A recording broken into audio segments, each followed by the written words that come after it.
Apple just changed the process to be able to update apps on your iPhone. For whatever reason, they changed the exact location where you can go in and update one app that you want to get the latest version of, or to update all of the apps. I'm going to show you exactly how to do that and a trick so that you don't ever need to go in and update apps anymore.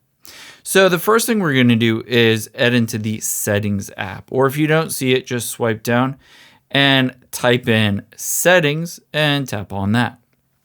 Scroll to the bottom, tap on Apps at the bottom, tap on App Store midway down. Now, the first thing I would recommend doing is under Automatic Downloads, turn on App Updates. Automatically install new app updates.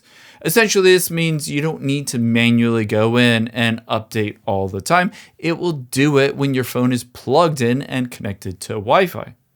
However, if you did want to automatically or manually update apps, let's swipe down and tap on the App Store after searching for it. So search for App Store and tap on it.